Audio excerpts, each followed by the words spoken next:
જેન્સોલ એન્જિનિયરિંગની સ્ટોરીમાં એક નવો ટ્વિસ્ટ આવ્યો છે. ગયા અઠવાડિયે જ્યારે મેનેજમેન્ટે CNBC TV18 જોડે વાત કરી હતી ત્યારે મેનેજમેન્ટે કહ્યું હતું કે પ્રમોટર જે છે તે બજારમાંથી સ્ટેક એ લોકોનો વધારશે શેર ખરીદીને.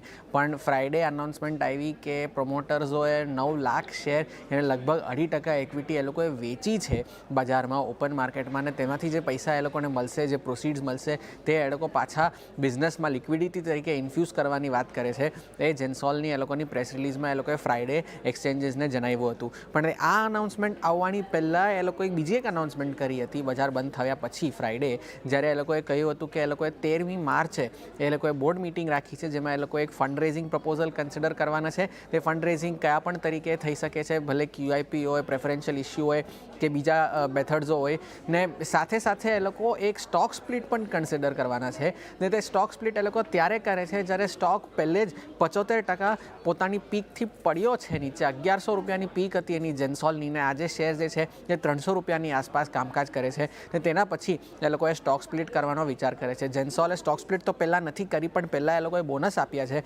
ઓક્ટોબર 2023માં એ લોકોએ બોનસ આપ્યું હતું 2:1, ને ઓક્ટોબર 2021માં એ લોકોએ 1:3નો બોનસ ઇસ્યુ આપ્યો હતો. ને મેનેજમેન્ટે જ્યારે CNBC TV18 જોડે વાત કરી હતી ત્યારે એ લોકોએ કહ્યું પણ હતું કે અમે લોકોએ કંઈ ખોટું કામ નથી કર્યું, ને કંઈ પણ ફોલ્સિફિકેશનની જે વાતો ચાલે છે ડોક્યુમેન્ટ્સની તે પણ ખોટી છે, પણ અમે કમિટી બનાવેલી છે એની જાંચ કરવા માટે, તે અમે જાંચ કરશું, ને અમે જે છે તે બિઝનેસ તરફે ફૂલ્લી કમિટેડ છીએ. તો હમણાં જેન્સોલને વરે સવાલ ઘણા છે, પ્રશ્ન ઘણા છે, પણ તે પ્રશ્નોના ઉત્તર હમણાં અત્યાર સુધી તો કોઈની પાસે પણ નથી.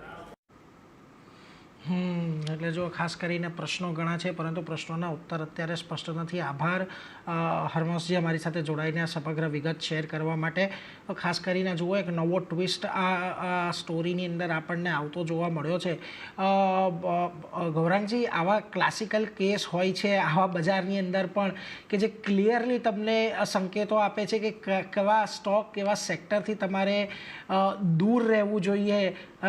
આવા સમયમાં નહીં પરંતુ કોઈ પણ સમયની અંદર બજારમાં જ્યારે આવા કોઈ પણ ઉતાર ચઢાવો આવે છે, આવા જ્યારે અપડેટ્સ આવે છે ત્યારે આપણે હંમેશા સંકેતો મળતા હોય છે. તમે કઈ રીતે જોઈ રહ્યા છો આખા મુદ્દાને? જો તમે આની પર કોઈક ટીક હોય. એટલે કંપની પર તો કવરેજ છે નહીં એટલે વિશેષ રૂપમાં ટિપ્પણી નહીં કરી, પણ મારા ખ્યાલથી આપણે ઘણી વાર કહીએ છીએ કે ભાઈ આપણા ચેનલ CNBC બજાર પર અને સહયોગી ચેનલ પર કે તમે રોકાણ કરો એની પહેલા માહિતી લઈ લો, જાણકારી લઈ લો, અને જો અમુક અનિશ્ચિતના સમાચારો આવે છે, ખાસ કરીને કોર્પોરેટ ગવર્નન્સ અથવા તો ફાઇનાન્શિયલ મિસમેનેજમેન્ટ, તો તમારે સમય અનુસાર ઉપાય કરવો પડે, પગલાં લેવા પડે તમારે. અને ઘણીવાર લોકો એમ વિચારીને બી આવા બધા સ્ટોકમાં રોકાણ કરે છે કે હવે 2, 3, 4 નીચેલી સર્કિટ લાગી ગઈ, 2, 3 ઉપરની સર્કિટ લાગશે અને પરિસ્થિતિ પછી ઊંધી પડી જાય છે.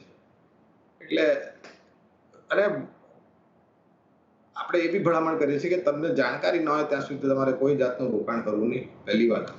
અને રોકાણ કરવું હોય તો પ્રાથમિકતા તમારે દિગ્ગજ શેરોને આપવો એ વધારે અનિવાર્ય છે.